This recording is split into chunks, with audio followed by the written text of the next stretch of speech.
Oi, amores, boa tarde. Todo mundo preparado para mais uma aula? Muito bem. Aula de história, tá? Vocês vão voltar a fazer atividades no livro. Então peguem ele, deixa aí pertinho para acompanhar, né, toda a explicação e também para as atividades. Vocês vão abrir o livro de história na página 44. Hoje o nosso conteúdo é falando sobre as invasões, tá? A atividade vai ser feita na página 46 e página 47, certo? Pouquíssimas questões, muito fácil. Então vamos lá para a explicação do nosso conteúdo? Então vamos lá. Vocês lembram que a tia já explicou sobre o Tratado de Tordesilhas, né, que foi um acordo feito entre Portugal e Espanha para diminuir, né, os conflitos, as brigas pelas terras que eram encontradas. E aí teve alguns países que não obedeceram, não respeitaram esse acordo. Inglaterra, a Holanda, a França, isso mesmo. E aí eles começaram a explorar, tinham total acesso para explorar, porque eles não obedeciam o acordo. Mas aí Portugal pretendia tomar posse, né, da colônia, tomar posse de tudo. E aí, por causa disso, muitas lutas começaram, muitas lutas foram travadas. Agora, a gente vai conhecer como aconteceu as invasões, né, tanto dos franceses quanto dos holandeses. A gente vai fazendo a leitura aqui no livro e vocês vão acompanhando aí no livro de vocês, tá? Vamos lá! Os franceses invadem o Brasil. Com a criação do governo geral, ficou difícil para os franceses contrabandearem o pau-brasil e fundarem colônias. Mesmo assim, eles resolveram criar suas colônias no Brasil. A primeira foi criada na Baía de Guanabara, em 1555, e foi denominada França Antártica.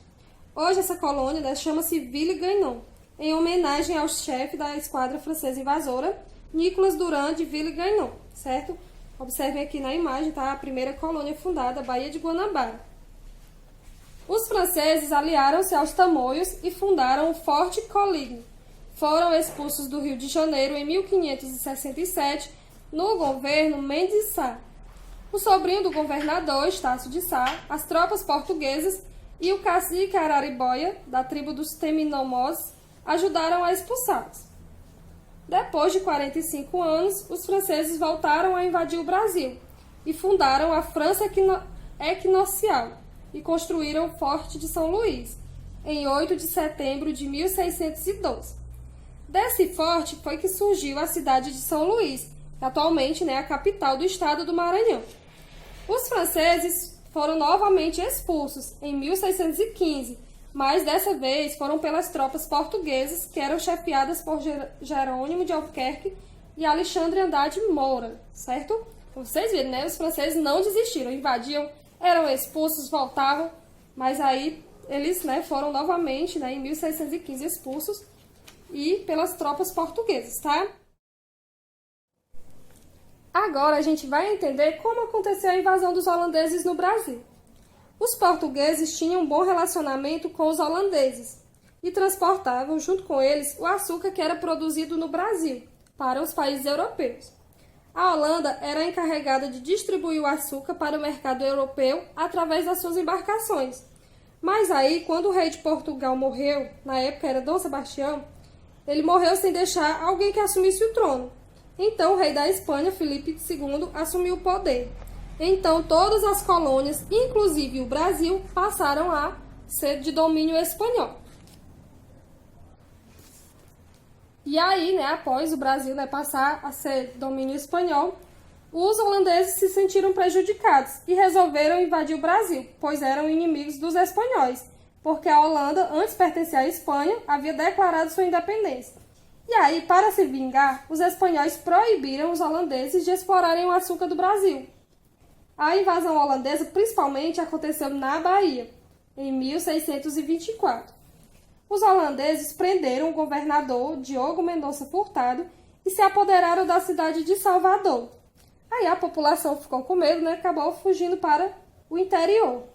O bispo Dom Marques Teixeira, que era ajudado por senhores dos engenhos, trabalhadores, escravos, organizou a resistência aos invasores. E aí, no ano seguinte, em 1625, duas esquadras, uma vinda de Portugal e outra da Espanha, expulsaram os holandeses. 6 anos depois, eles novamente invadiram o Brasil, né? Não se contentaram. E aí, dessa vez, invadiram, né? Antes tinha sido da Bahia, agora foi em Pernambuco. porque era uma capitania muito rica devido à produção de açúcar. Lembram que Pernambuco foi uma das capitanias que prosperaram? Isso mesmo. Os holandeses ocuparam Olinda e Recife. Então, o governador de Pernambuco, na época era Matias de Albuquerque, fugiu para o interior e lá fundou o Arraial do Bom Jesus. E aí, com a ajuda dos indígenas e escravos, conseguiu resistir aos holandeses. Mas aí um brasileiro, chamado Domingos Fernandes, resolveu passar para o lado dos holandeses. Por quê? Ele conhecia muito bem as regiões e ajudou nos ataques.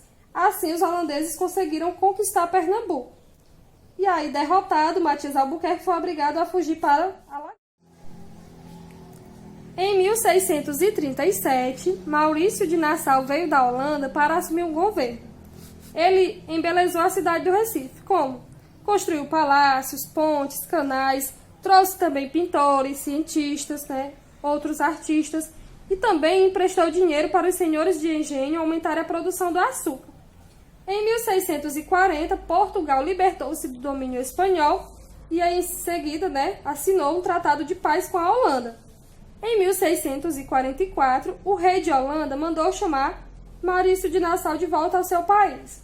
E aí, logo após a partida de Nassau, os holandeses que aqui ficaram exigiram que os pernambucanos pagassem suas dívidas. Revoltados, os pernambucanos resolveram recomeçar a luta para expulsar os holandeses de Pernambuco. A luta dos pernambucanos contra os holandeses foi chamada de Insurreição Pernambucana e durou 10 anos. Muitas batalhas aconteceram até que, finalmente, em 1654, na Batalha dos Guararapes, os holandeses foram derrotados. E aí, quando os holandeses voltaram, levaram muitas mudas de cana-de-açúcar e aí começaram a produzir o açúcar nas Antilhas para vendê-los na Europa. Ok? E agora, baseado no que a tia explicou para vocês e também no livro, no que vocês leram, vocês vão fazer atividade no livro de história na página 46 e página 47, tá? Leiam todas as questões, procurem as respostas no livro. Na dúvida ainda, caso você não consiga encontrar as respostas, você manda mensagem, chama a tia que a tia vai lhe ajudar, tá? Não esquece de tirar a foto da tarefinha concluída, mandar pra tia corrigir, viu? Beijos, amores, até